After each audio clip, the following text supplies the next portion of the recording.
अमीर बनने का पहला कदम है बचत। कोई भी आदमी अमीर बन सकता है, बशर्ते वह योजना बनाकर लंबे समय तक बचत करें। बचत का नियम यह है कि आप हर महीने अपनी 10% आमदनी बचाएं।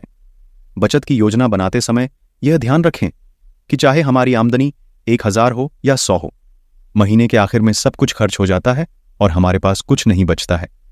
इसलिए आमदनी होते ही सबसे पहले बचत करें, बाकी खर्च बाद में करें, वरना महीने के आखिर में आप पाएंगे कि आपके पास बचाने के लिए कुछ बचा ही नहीं है। बचत ना करने वाले लोग बहाना बनाते हुए कहते हैं कि मेरी आमदनी में तो खर्च ही मुश्किल से चलता है, बचत कैसे करूं? यह बहाना आप सरकार को आयकर देते समय क्यों नहीं बनाते हैं? आप सरकार को चुपचाप आयकर क्यों दे देते हैं? जिस तरह आप बिना छूट छपड़ किए आयकर दे देते हैं, उसी तरह आपको बचत भी करनी चाहिए। बचत को अपना व्यक्तिगत आयकर मान ले। यह मान ले कि आपने सरकार को 10% टैक्स के रूप में दे दिया। जिस तरह छोटा सा बीज धीरे धीरे पेड़ बन जाता है, उसी तरह छोटी सी धनराशि भी धीरे धीरे दौलत का पेड़ बन सकती है। बचाया गया पहला सिक्का वह बीज है जिससे दौलत का पेड़ उगेगा।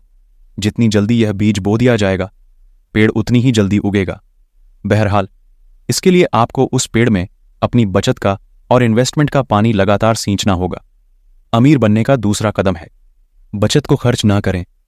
अमीर बनने के लिए सिर्फ बचत करने से काम नहीं चलेगा, उसके लिए आपको उसका सदुपयोग करना सीखना होगा। बचत का सदुपयोग करना इतना महत्वपूर्ण कदम है कि ज्यादातर लोगों से यहीं पर चूक हो जाती है। जो लोग बहुत कष्ट उठाकर नियमित बचत करते हैं, वे भी यहां पर आकर अक्सर अपना संयम खो देते हैं और अपनी बचत का उपभोग कर बैठते हैं। निश्चित रूप से सभी लोग बचत के महत्व को जानते हैं, लेकिन अधिकांश लोग बचत का सदुपयोग करने के बजाय किसी मोड़ पर उसका उपभोग कर बैठते हैं। जब लोग थोड़े बहुत पैसे बचा लेते हैं तो उनके मन में आता है कि इससे कोई विलासिता की चीज खरीद ले, जैसे TV, VCD player, DVD player, dining table, dressing table इत्यादि। यह योजना पूरे परिवार को अच्छी लगती है, क्योंकि परिवार का हर सदस्य विलासिता के सामान का उपभोग करना चाहता है। ज्यादातर लोग इसी मानसिकता के होते हैं और उनका यह सोचना रहता है कि साल भर बचत करने के लिए उन्होंने जो संयम और सब्र दिखाया था, उसका उन्हें इनाम मिलना चाहिए। बहरहाल, यह बचत का सदुपयोग नहीं, उसका उपभोग यानी उसकी अकाल मृत्यु है। याद रहे, अमीर बनने के लिए सिर्फ बचत करना ही काफी नहीं होता है, उसे सुरक्षित रखना और बढ़ाना भी जरूरी है। बुद्धिमान व्यक्ति अपनी बचत का सदुपयोग यानी निवेश करते हैं, जबकि कम बुद्धिमान व्यक्ति उसका दुरुपयोग या उपभोग करते हैं। उपभोग का अर्थ है कोई महंगा सामान खरीदना, कार के लिए डाउन पेमेंट देना या सैर सपाटे के लिए बाहर घूमने जाना। एक व्यक्ति हर साल 1000 बचाता है ताकि वह छुट्टियों में अपने परिवार के साथ बाहर घूमने जा सके। परिवार के साथ बाहर घूमने जाना तो अच्छी बात है, लेकिन उसके लिए अपनी साल भर की बचत को एक झटके में उड़ा डालना कतई अच्छी बात नहीं है। वह भला आदमी यह बात नहीं जानता है कि ऐसा करके वह अपनी दौलत के पेड़ को बड़ा होने से पहले ही काट रहा है। अगर आप अपनी बचत उड़ा डालते हैं या उसका उपभोग कर लेते हैं, तो 1 साल बाद आप उसी जगह पर पहुंच जाते हैं जहां से आपने चलना शुरू किया था। बचत करने के लिए काफी कष्ट उठाने के बाद भी आप पहले जैसी स्थिति में इसलिए पहुंच जाते हैं क्योंकि आपने बचत का सदुपयोग नहीं किया है। सदुपयोग का मतलब है धन का निवेश। बचत का सदुपयोग तभी होता है जब उसका निवेश करके उससे और ज्यादा धन कमाया जाए। आप अगर अपनी बचत को ही खत्म कर देंगे तो निवेश कैसे कर पाएंगे? ज्यादातर लोग बचत कर सकते हैं, लेकिन बहुत कम लोग उसके उपभोग के प्रलोभन से बच पाते हैं और उसका सदुपयोग कर पाते हैं। यही कारण है कि बहुत कम लोग अमीर बन पाते हैं। यह जान ले कि समझदारी अपनी बचत को उड़ाने में नहीं, बल्कि उसे अपनी पूंजी की नींव बनाने में है, जिस पर आपकी अमीरी का महल खड़ा हो सके। अमीर बनने का तीसरा कदम है गरीबी से मित्रता तोड़े। गरीबी से मित्रता तोड़ने के लिए हमको गरीबों से मित्रता नहीं तोड़नी है। कोई भी व्यक्ति अगर दुनिया में गरीब है तो वह अपनी वजह से गरीब है। हमें सिर्फ गरीबी से मित्रता तोड़नी है। गरीबी क्या है? यह सिर्फ एक मानसिकता है। ऐसी मानसिकता कि जिसे आप सच मान बैठे हैं। चलिए इसको ध्यान से समझते हैं। एक रिक्शा चलाने वाला मजदूर दिन भर जी तोड़ मेहनत करता है, शाम तक पैसे भी कमा लेता है। उसकी दिनचर्या इस प्रकार चलती रहती है, सुबह से शाम तक कमाना और शाम को जाकर वह पैसे खर्च कर देना। हम सभी यह जानते हैं कि जिस भी व्यक्ति की जितनी आय होती है वह उस प्रकार अपना व्यय भी तय कर लेता है। चलिए जिस प्रकार रिक्शा वाले की दिनचर्या देखी, उसी प्रकार एक जॉब करने वाले व्यक्ति की भी दिनचर्या पर गौर करते हैं। एक जॉब करने वाला व्यक्ति अपनी नौकरी की टाइमिंग जो सुबह से शाम तक होती है, वह रोज काम पर जाता है, वहां पूरा दिन मजदूरी करता है और शाम को घर लौट आता है। महीने के अंत में अपनी जीविका चलाने के लिए वह पैसे जो उसने पूरे महीने मेहनत करके कमाए थे ले आता है। अब इन्हीं पैसों से वह अपने एक महीने का सारा खर्च पूरा करता है, जो अधिकांश लोगों का पूरा नहीं हो पाता है।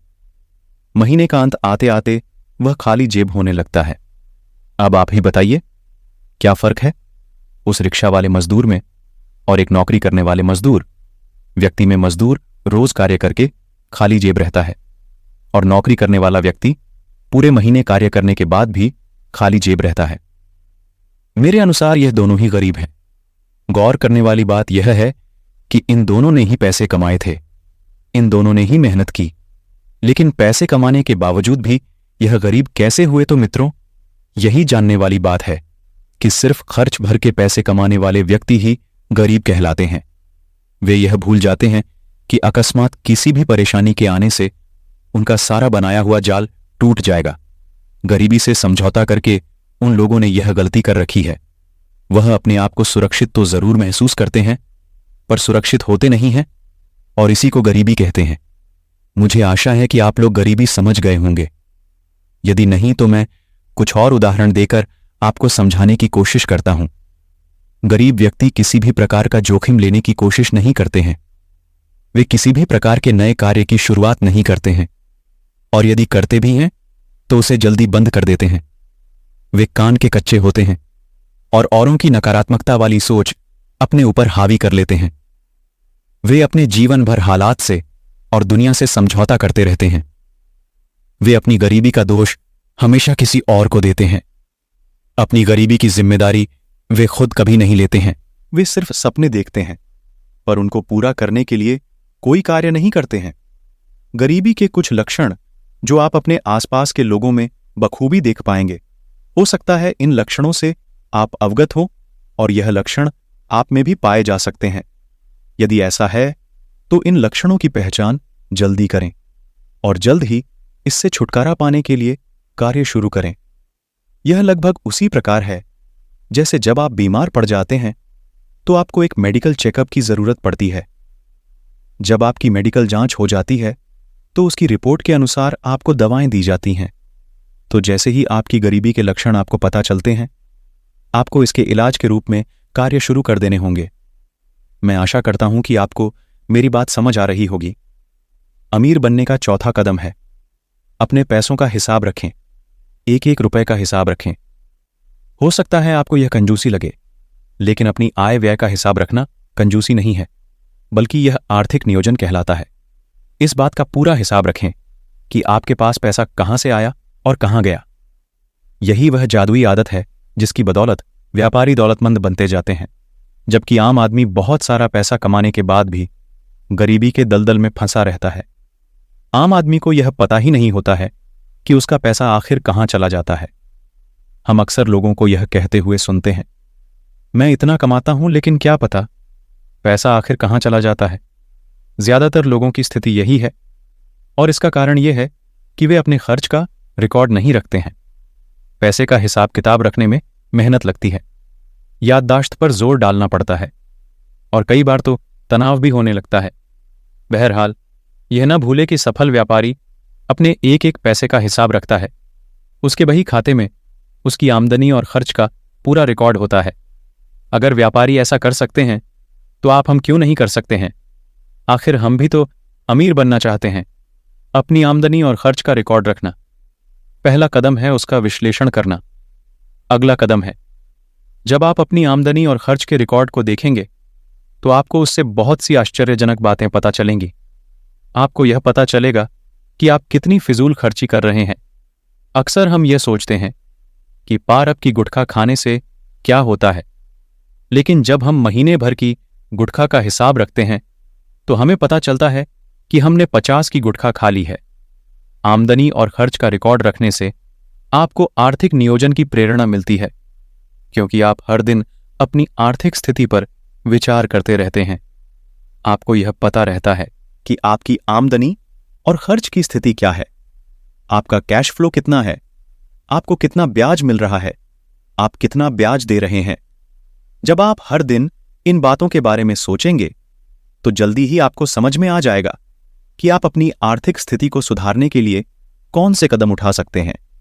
एक मोटा रजिस्टर बना लें और हर रात को उसमें दिन भर के खर्च का ब्यौरा लिखें।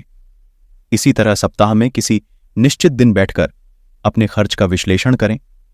महीने के आखिरी दिन रात को बैठकर अपना मंथली स्टेटमेंट तैयार करें। पिछले महीने कितनी आमदनी हुई, कितना खर्च हुआ, कितनी बचत हुई, कितना निवेश किया। फिर व्यय का ब्यौरा प्रमुख वर्गों में विभाजित कर लें, जैसे बचत, निवेश, स्वास्थ्य, शिक्षा, किराना, फल, सब्जी, दूध आदि। इसके बाद अपने अगले महीने का अनुमानित बजट बनाएं। जब आप बजट बनाएंगे और उसके हिसाब से खर्च करने की कोशिश करेंगे तो आपको हर दिन चुनौती का एहसास होगा और पैसा बचाना एक ऐसा खेल बन जाएगा जिसमें आपको मजा आने लगेगा। अमीर बनने का 5वां कदम है कर्ज से बचे, कर्ज लेने से बचे, क्योंकि कर्ज गरीबी की तरफ ले जाता है। अगर अमीर बनना पहाड़ की चोटी पर पहुंचने की तरह है तो कर्ज लेना घाटी में गिरने की तरह है। आप यह बात कह सकते हैं कि credit card, home loan, car loan, consumer loan के बिना आज की दुनिया में गुजारा कैसे हो सकता है। इसके अलावा आसान किस्तों पर अगर कार, मकान, कंप्यूटर सब कुछ मिल रहा है तो फिर क्यों ना खरीदा जाए। आखिर इतनी बड़ी रकम कोई एक मुश्त कैसे जोड़ सकता है।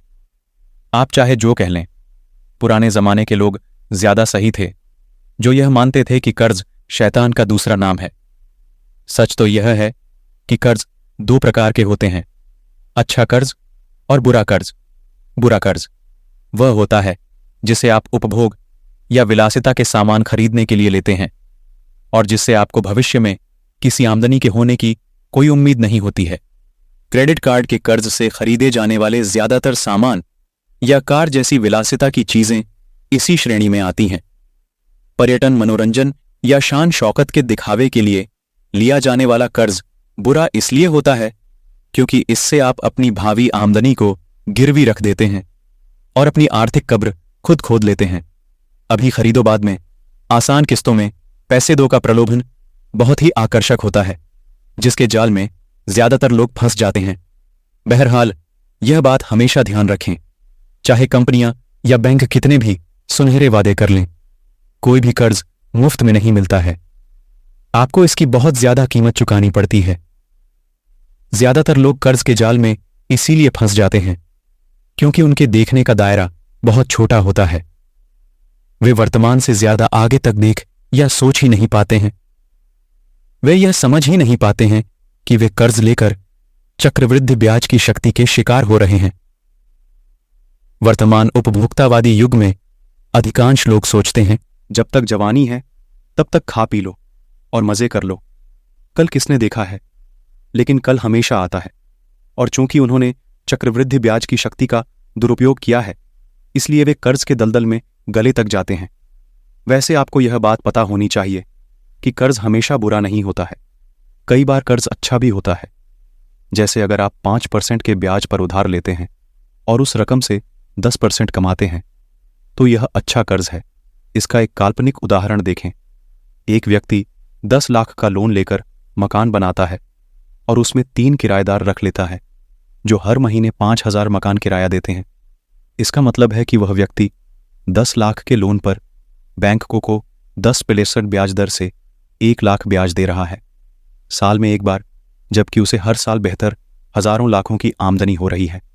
इस तरह का कर्ज अच्छा कर्ज कहलाता है। अगर आप अमीर बनना चाहते हैं तो आपको बुरा कर्ज लेने से बचना चाहिए। यह तर्क ना दें कि दूसरे लोग तो शान से कर्ज ले रहे हैं तो फिर आप क्यों ना लें। अगर दूसरे लोग कुएं में कूद रहे हैं तो यह जरूरी तो नहीं है कि आप भी उसमें बिना सोचे समझे कूद पड़े। अमीर बनने का छठवां कदम है संयम बनाकर जीत की ओर बढ़े। दोस्तों, हमारे साथ एक सबसे बड़ी समस्या जो होती है वह होती है कुछ भी जल्दी से जल्दी पाने की समस्या। हम कोई भी काम जैसे ही शुरू करते हैं हमें उसका फल जल्द से जल्द चाहिए होता है। हम में हमेशा से ही संयम की कमी रहती है। संयम एक साधना के अनुसार होता है। जैसे साधना करते हुए आपको अपने आप को शांत और स्थिर रखना होता है, ऐसे ही संयम बनाकर किसी भी कार्य को शांत और स्थिर मन के साथ जाता है। हम सभी ने कहावत के रूप में एक बात सुनी है, जल्दी का काम शैतान का होता है। तो फिर हम किसी कार्य का फल जल्द से जल्द क्यों चाहते हैं? सभी कामों में समय सीमा जरूर होनी चाहिए। उससे हमें निर्धारित समय में काम करने में आसानी होती है। हमें कोशिश करनी चाहिए कि हमारा जो निर्धारित समय मिला हो हमें काम उससे पहले ही खत्म कर लेना चाहिए। ऐसा करने से हमारा जोश दोगुना हो जाता है। अब हम जो नए लक्ष्य तय करेंगे उनके लिए समय सीमा के अंदर काम करने की हमारी आदत बनेगी, जो हमें समय से पहले जीतने में मदद करेगी और हमें अपनी जीत का सुख भोगने के लिए अधिक समय मिलेगा। संयम वह तरीका है जो आपको हड़बड़ाहट से बचा ले जाएगा, आपको हारने से बचाएगा और आपको जीत की ओर ले जाएगा। हम सभी ने खरगोश और कछुए की कहानी सुनी है। हम सभी को पता है कि खरगोश ने जल्दबाजी की और हार का मुंह देखा, जबकि कछुआ संयम के साथ सिर्फ अपने काम में लगा रहा और अंततः विजय कछुए की ही हुई। दोस्तों, मैं काम को धीरे धीरे करने की सलाह बिल्कुल नहीं दे रहा हूं। मैं आपको सिर्फ और सिर्फ काम में संयम बनाए रखने के लिए कह रहा हूं। हम सभी जानते हैं कि संयम के साथ किए गए सभी कार्य सही सही हो जाते हैं। यदि हम खानपान पर संयम रखें तो ना ही हम कभी मोटापे, थकान, अनिद्रा आदि बीमारियों के शिकार होंगे। यदि हम संयम से व्यायाम करें तो भी यह हमारे शरीर को बहुत सारे फायदे पहुंचाता है।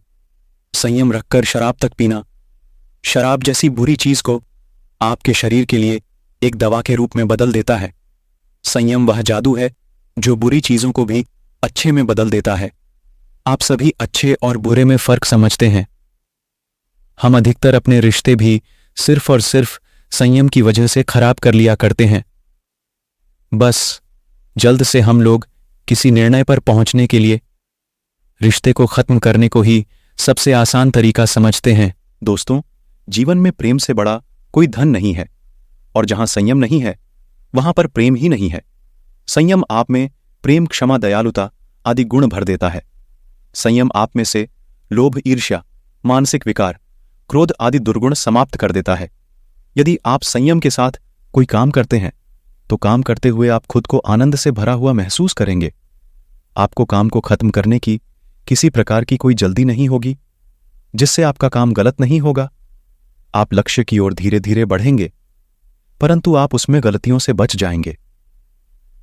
सही मायने में आपका लक्ष्य पाते हुए संयम आपको लक्ष्य के रास्ते पर ले जाते हुए संतुलित बनाए रखने का एक हथियार जैसा है। यदि आप संतुलित रहेंगे तो आपका जीतना तय है। उदाहरण के तौर पर, जब कभी भी आपके सामने गर्मागर्म स्वादिष्ट हलवा आता है और वह अधिक गर्म होने के कारण अभी खाने योग्य नहीं होता है, परंतु उसको देखते ही आपके मन में लालच आ जाता है और आप अपना संयम खोकर उसको तुरंत अपने मुंह में रख लेते हैं। आप जैसे ही उसे खाते हैं आपका मुंह जल जाता है, आपको उसका स्वाद नहीं आता है और आपका ध्यान एकदम से बदलकर अपने जले हुए मुंह की ओर चला जाता है।